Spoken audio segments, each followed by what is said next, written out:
আসসালামু আলাইকুম ওয়া রাহমাতুল্লাহি ওয়া বারাকাতুহু। ইন্নাল হামদুলিল্লাহ ওয়াসসালাতু ওয়াসসালামু আলা মান লা নাবিয়্যা বা'দা।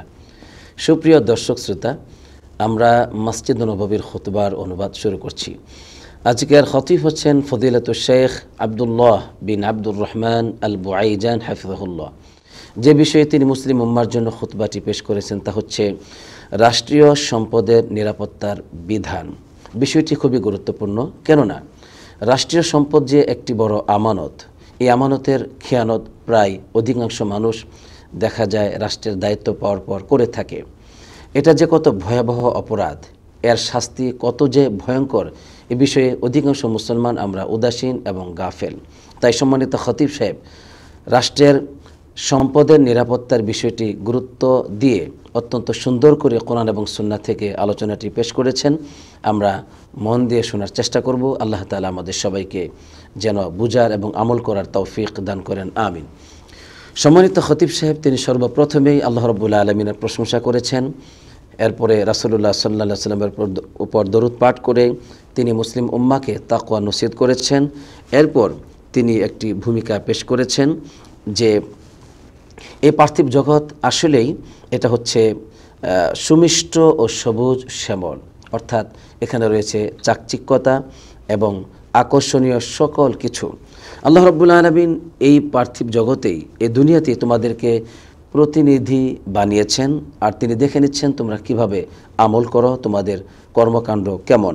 অতএব তোমরা এই দুনিয়াকে ভয় করো, দুনিয়ার ফিতনা থেকে তোমরা বেঁচে থাকো। কেননা এই পার্থিব জগতে যা কিছু আছে সব কিছুই হচ্ছে নশ্বর, আর বাকি থাকবে, অবশিষ্ট থাকবে, অবিনশ্বর হচ্ছে তোমার রবের চেহারা, যিনি মহিমাময়, যিনি হচ্ছেন মহাসম্মানিত। এরপরে তিনি কোরআনুল কারীমের সূরাত আল ইমরানের 185 নম্বর আয়াতে কারিমা তেলাওয়াত করেছেন, যেখানে আল্লাহ তাআলা আমাদেরকে যে কর্মফল যা কিছু আমরা প্রাপ্য সব কিছুর প্রতিদান পরিপূর্ণভাবে দিবেন এবং সেদিন সফলকামী কারা হবে, এই মর্মে আল্লাহ রাব্বুল আলামিন বলছেন, وإنما توفون أجوركم يوم القيامة فمن زحزح عن النار وأدخل الجنة فقد فاز وما الحياة الدنيا إلا متاع الغرور। তোমাদের কর্মফল কিয়ামতের দিন পরিপূর্ণভাবে দেওয়া হবে, অর্থাৎ কোনো কমতি করা হবে না। সেই দিন যে ব্যক্তিকে জাহান্নামের আগুন থেকে দূরে রাখা হবে আর জান্নাতে প্রবেশ করানো হবে, সে ব্যক্তি হবে ফাকদ ফাজ, সফলকামী। সুবহানাল্লাহ। তাহলে সফলতা আজই আমাদের জীবনে চলে এসেছে, বিষয়টি এমনটি নয়, বরং সফলতা, প্রকৃত সফলতা হচ্ছে যেদিন আমরা জান্নাতি হতে পারবো, জাহান্নাম থেকে বেঁচে যেতে পারবো। হে আল্লাহ, এই সফলতা তুমি আমাদেরকে দান করিও, আমিন। এই ভূমিকাটি পেশ করার পর এবার সম্মানিত খতিব সাহেব তিনি আমাদেরকে স্মরণ করে দিচ্ছেন যে আল্লাহ রাব্বুল আলামিন তোমাদেরকে এই পৃথিবীতে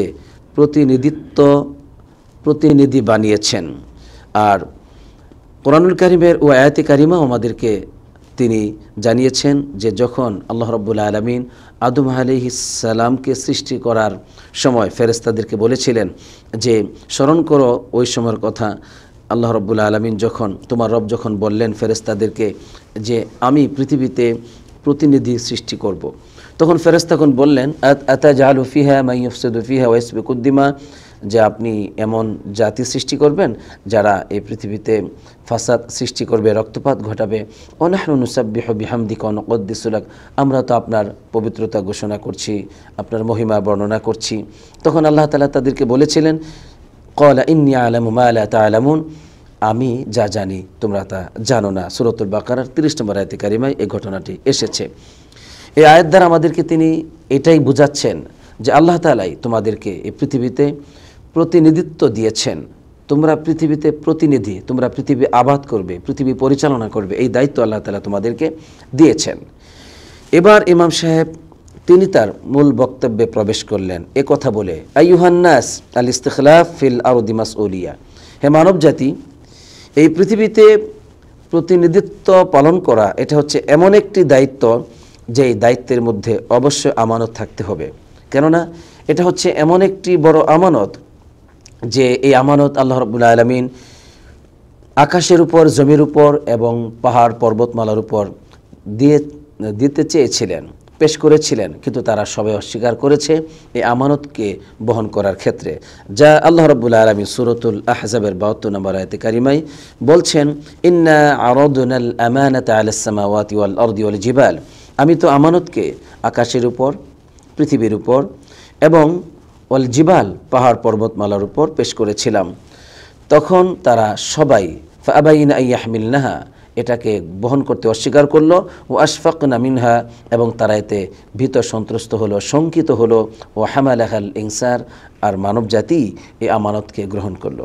অতএব মানব জাতি এই আমানতকে গ্রহণ করেছে, পৃথিবী পরিচালনা তারা করবে, পৃথিবীর প্রতিনিধিত্ব তারা পালন করবে। অতএব এই পৃথিবীর প্রতিনিধি হওয়া, এই বিষয়টি খুবই একটি গুরুত্বপূর্ণ বিষয়, এবং এই দায়িত্ব হচ্ছে একটি অনেক বড় আমানত পরিণত হবে, নাউযুবিল্লাহ। এরপর সম্মানিত খতিব সাহেব বলছেন, হে আল্লাহর বান্দারা, পৃথিবীতে প্রতিনিধিত্ব করা এমন একটি দায়িত্ব, যেই দায়িত্ব অবশ্যই একজন আল্লাহর গোলামকে দৃঢ় প্রত্যয় ও কঠোর পরিশ্রমের মাধ্যমে পালন করতে হবে। এমনকি এই দায়িত্ব যারা পাবে তারা অবশ্যই লক্ষ্য রাখবে, সমাজের যারা দুষ্কৃতিকারী, যারা বিশৃঙ্খলা এবং ফাসাদ সৃষ্টিকারী, তাদের থেকে সমাজকে অবশ্যই তারা রক্ষা করবে এবং ওই সমস্ত দুষ্কৃতিকারীদেরকে শক্ত হাতে দমন করবে, এমনকি তাদের সাথে যুদ্ধ পর্যন্ত করতে হবে। কেননা যদি এই কাজ দায়িত্বশীলরা একটি রাষ্ট্রে পালন না করে, তাহলে সেই রাষ্ট্রে আল্লাহ তাআলার পক্ষ থেকে আযাব চলে আসবে, সেই রাষ্ট্রে চলে আসবে বিপর্যয়। এ মর্মে আল্লাহ রাব্বুল আলামিন সূরাতুল হুদের 116 এবং 17 নম্বর আয়াতে কারিমায় আমাদেরকে অতীত জাতি সম্পর্কে একটি ইঙ্গিত দিয়েছেন যে, ফালাউলা কানা মিনাল কুরুনি মিন ক্বাবলিকুম উলু বাকিয়াতি ইয়ানহাউনা আনিল ফাসাদি ফিল আরদি, তোমাদের পূর্বের ওই প্রজন্মসমূহের মধ্যে কেন এমন প্রজ্ঞাবান ব্যক্তিদের আবির্ভাব কেন হয়নি, যারা পৃথিবীতে ফাসাদ সৃষ্টি করা থেকে বাধা দিত। অর্থাৎ তাদের কাজই ছিল পৃথিবীতে যখন বিপর্যয় হবে, যখন সেখানে আমানতের খেয়ানত হবে, সেখানে যখন বিশৃঙ্খলা সৃষ্টি করা হবে, তখন পৃথিবীকে, সমাজকে তারা ওই অনিষ্টতা থেকে বাধা দিবে। এমন কেন প্রজ্ঞাবান ব্যক্তিদের আগমন তাদের মাঝে হয়নি? কেন হয়নি? তবে যতটুকু হয়েছিল সেটা ছিল ইল্লা কলিলাম মিম্মান আনজাইনা মিনহুম, মানে তাদের মধ্যে কম সংখ্যক লোকই এই কাজ করত, যে তারা মানুষকে বিপর্যয় থেকে, বিশৃঙ্খলা সৃষ্টি করা থেকে বাধা দিয়েছিল। আর তাদের সংখ্যা ছিল খুবই কম, আর তাদেরকে আল্লাহ রাব্বুল আলামিন নাজাত দিয়েছিলেন, মুক্তি দিয়েছিলেন। কিন্তু আল্লাহ সুবহানাহু ওয়া তাআলা আরও স্পষ্ট করে বলছেন, ওমা কানা রাব্বুকা লিয়ুহলিকাল কুরা বিযুলমি ওয়া আহলুহা মুসলিহুন, তোমার রব তো এমন নন যে তিনি অন্যায়ভাবে কোনো জনপদবাসীকে ধ্বংস করবেন, অথচ ওয়া আহলুহা মুসলিহুন, ওই জনপদবাসীরা তারা হলো সংশোধনকারী। সুবহানাল্লাহ। এই আয়াতে কারিমা থেকে আমরা এই মেসেজটা পাচ্ছি যে রাষ্ট্রের এই প্রতিনিধিত্ব যারা পান, তারা যদি রাষ্ট্রকে ওই সমস্ত বিশৃঙ্খলা সৃষ্টিকারী, যারা রাষ্ট্রে সৃষ্টিকারী, অশান্তি সৃষ্টিকারী, রাষ্ট্রের নিরাপত্তার হুমকি যারা, তাদেরকে যদি শক্ত হাতে দমন না করে, তাহলে ওই রাষ্ট্রে কিন্তু আল্লাহ তাআলার পক্ষ থেকে আযাব চলে আসবে, নাউজুবিল্লাহ। আর তখন আল্লাহ আযাব দিবেন না যদি সেই রাষ্ট্রে দাওয়াত এবং তাবলীগের কাজ থাকে এভাবে যে তারা অন্যায়কারীদেরকে শক্ত হাতে প্রতিহত করছে। সুবহানাল্লাহ, সুবহানাল্লাহ। বিষয়টি খুবই গুরুত্বপূর্ণ। সম্মানিত খতিব সাহেব এরপরে বললেন যে এই পৃথিবীতে স্থলভাগে এবং জলভাগে যত বিপর্যয় সৃষ্টি হয়, এগুলো সবই হচ্ছে কারণ একটাই, যে মানুষ সেখানে আমানতের যথাযথ ব্যবহার না করার কারণে, সেখানে খেয়ানত আসার কারণেই এগুলো সৃষ্টি হয়। এ মর্মে আল্লাহ রাব্বুল আলামিন সূরাতুর রুমের 41 নম্বর আয়াতে কারিমা বলছেন, যাহারাল ফাসাদু ফিল বাররি ওয়াল বাহরি বিমা কাসাবাত আইদিন নাস লিয়ুযীকাহুম বা'দাল্লাযী আমিলু লাআল্লাহুম ইয়ারজিউন, স্থলভাগে এবং জলভাগে যে বিপর্যয় সৃষ্টি হয় তা হচ্ছে মানুষের দুহাতি উপার্জিত। এর মানে তারা অপরাধ করে, অন্যায় করে, এরপর আল্লাহ তাআলা তাদেরকে আযাব দেন এবং সেখানে বিপর্যয় অবতীর্ণ করেন। আল্লাহ তাআলা বলছেন এটা এজন্য দেওয়া হয় যাতে করে তারা যে কর্ম করেছে তার কিছুটা পাপের শাস্তি যেন তারা আস্বাদন করে, সেজন্য আল্লাহ রাব্বুল আলামিন এমনটি করেন। আর উদ্দেশ্য হলো লাআল্লাহুম ইয়ারজিউন, যাতে করে তারা আল্লাহর দিকে ফিরে যায়। সুবহানাল্লাহ। তাহলে বোঝা গেল স্থলভাগে এবং জলভাগে যে বিপর্যয় হয়, যে অশান্তি সৃষ্টি হয়, যে বিশৃঙ্খলা সহ নানা ধরনের বিপদ মুসিবতের আবির্ভাব ঘটে, তার কারণ একটাই, যে আমরাই এই পৃথিবীতে যখন অন্যায় করি, অশ্লীল কাজ করি, রাষ্ট্রকে ধ্বংসের দিকে ঠেলে দেই, ঠিক তখনই আল্লাহ তাআলার পক্ষ থেকে আযাব চলে আসে। নাউজুবিল্লাহ। সম্মানিত খতিব সাহেব, একটি রাষ্ট্রে বেশ কিছু বিপর্যয় যেগুলো মানুষ সৃষ্টি করে থাকে, যেগুলো মানুষ অবলম্বন করে থাকে, সেগুলোর ব্যাপারে কিছু তিনি তুলে ধরলেন, আমাদেরকে দেখিয়ে দিলেন যে এগুলো হচ্ছে সমাজে বিপর্যয় সৃষ্টি করা, বিশৃঙ্খলা সৃষ্টি করা। সেগুলো কি কি?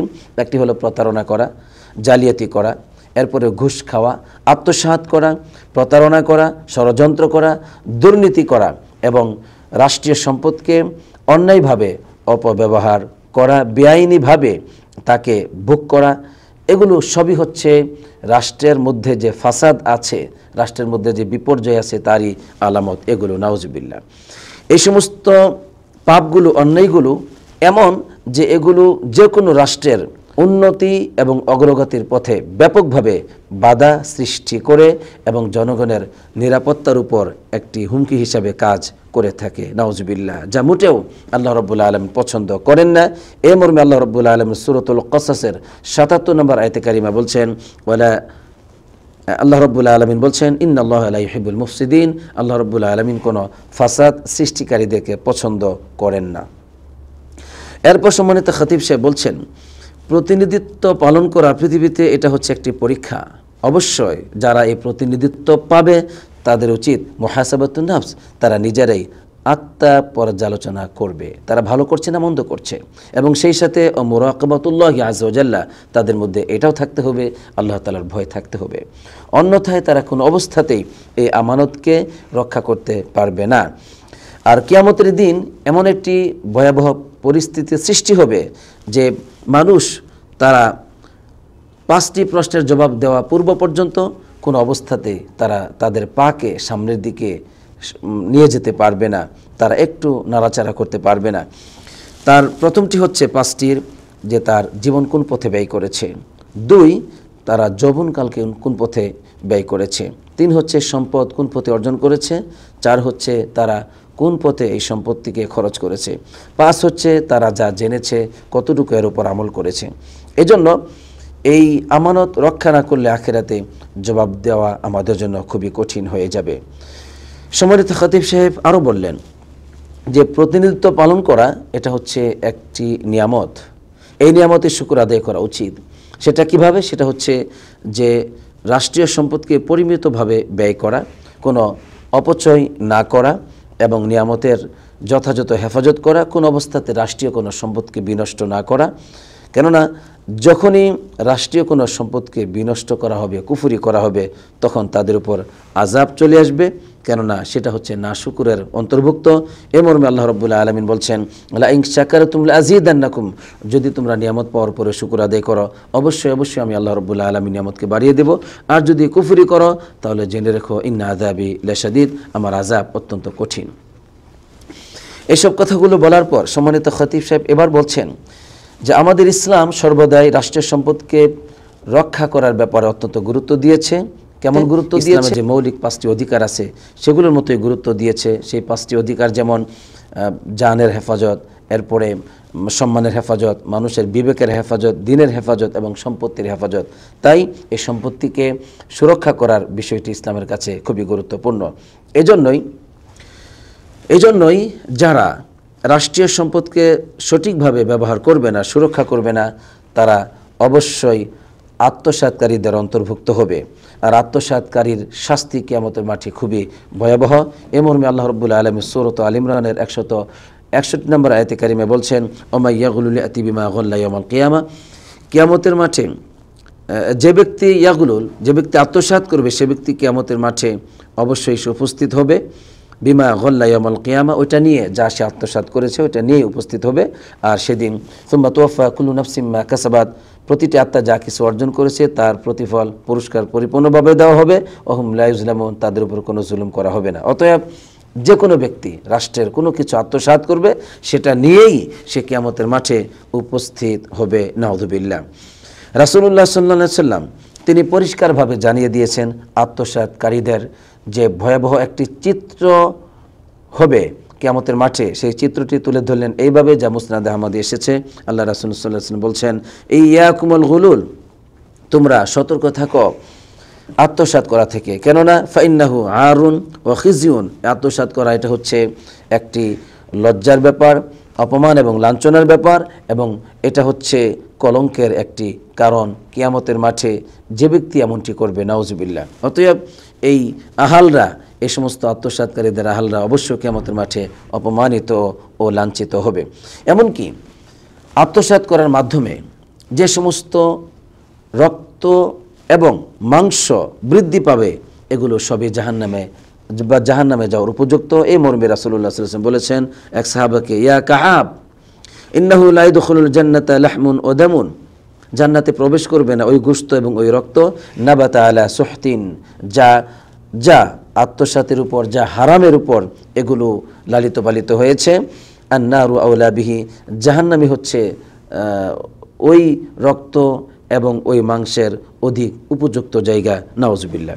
অতএব আত্মসাৎ করার মাধ্যমে আমরা যদি খাওয়া দাওয়া করি, সুন্দর জীবনযাপন করি, এগুলো আসলেই জাহান্নামের জন্যই যেন আমরা আমাদের জীবনটাকে প্রতিপালিত করলাম, যা আদৌ বিবেকবান মুসলমানের জন্য কখনো ঠিক না। তাই রাসূলুল্লাহ সাল্লাল্লাহু আলাইহি ওয়াসাল্লাম বিদায় হজ্জের ভাষণে পরিষ্কারভাবে তার উম্মতকে বলে দিয়েছেন যে তোমাদের উপর হারাম করা হলো তোমাদের রক্ত, তোমাদের ধনসম্পদ, তোমাদের সম্মান মর্যাদা একজন আরেকজনের উপর। অতএব কোন অবস্থাতেই কোনো ব্যক্তির সম্মান যেমন আঘাত করা যাবে না, তার রক্তের উপর যেমন আমার কোনো অধিকার নেই, অনুরূপভাবে তার সম্পত্তি অথবা জাতীয় সম্পত্তি কোনোটার উপর আমাদের অধিকার নেই। যদি এমনটি কেউ করে, রাসূলুল্লাহ সাল্লাল্লাহু আলাইহি ওয়াসাল্লাম বলেছেন, ফালাহুমুন নারু ইয়াউমুল কিয়ামা, কিয়ামতের মাঠে তাদের জন্য রয়েছে জাহান্নাম। নাউজুবিল্লাহ। এখানে সম্মানিত খতিব সাহেব তিনি প্রথম খুতবাটি শেষ করেছেন। দ্বিতীয় খুতবায় তিনি গুরুত্বপূর্ণ কয়েকটি আমাদেরকে নসিহত করেছেন। একটি হলো যে রাষ্ট্রের সম্পদকে যারা নষ্ট করবে, অবশ্যই ওই ব্যক্তির উপর দায়িত্ব হচ্ছে এই সম্পত্তিকে পরিশোধ করা, এমনকি তার উপর হদ বা রাষ্ট্রের যে আইন বা দণ্ডবিধি সেটা তার উপর কার্যকর হবে, এবং এটা যারা নষ্ট করবে এটা হচ্ছে হারামের অন্তর্ভুক্ত এবং অপচয়ের অন্তর্ভুক্ত, আর অপচয় করা হচ্ছে শয়তানের ভাই। তিনি আমাদেরকে প্রায় শেষাংশে খুতবার বললেন যে হে আল্লাহর বান্দারা, তোমরা হালালকে উপার্জন করো, হারামকে বর্জন করো, কেননা আল্লাহ রাব্বুল আলামিন নবীদেরকে যেমন হালাল উপার্জনের বিষয়টি তাদেরকে গুরুত্ব দিয়েছেন, তাদেরকে বলেছেন যে কুলু মিনাত তাইয়্যিবাত, তোমরা ভালো খাবার খাও, হালাল খাও। অনুরূপভাবে ইমানদারদেরকে বলেছেন কুলু মিন তাইয়্যিবাতি মা রাযাকনাকুম, আমি তোমাদেরকে হালাল থেকে যে রুজি দিয়েছি তা থেকে তোমরা ভক্ষণ করো। সম্মানিত খতিব সাহেব তিনি আমাদেরকে খুতবার শেষাংশে তিনি আমাদেরকে নসিহত করলেন যে আমরা যেন হালালকে গ্রহণ করি, হারামকে যেন বর্জন করি। আল্লাহ রাসূল সাল্লাল্লাহু আলাইহি ওয়াসাল্লাম তিনি আমাদেরকে জানিয়েছেন যে আল্লাহ রাব্বুল আলামিন সমস্ত নবী রাসূলদেরকে হালাল খেতে বলেছেন, হারামকে বর্জন করতে বলেছেন।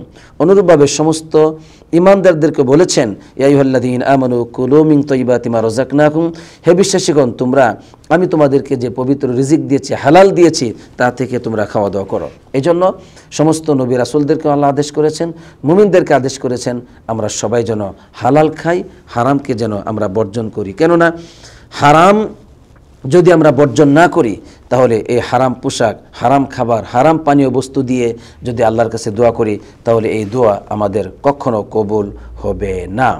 অতএব সম্পদ রাষ্ট্রীয় নিরাপত্তা দেওয়া, সেটাকে সংরক্ষণ করা প্রতিটি রাষ্ট্রের প্রতিনিধিত্ব যারা পালন করছে তাদের উপর অবধারিত একটি দায়িত্ব। যদি এই দায়িত্ব তারা যথাযথভাবে পালন করে, তাহলে রাষ্ট্রের শান্তি ও নিরাপত্তা এবং আল্লাহর পক্ষ থেকে রহমত অবতীর্ণ হবে।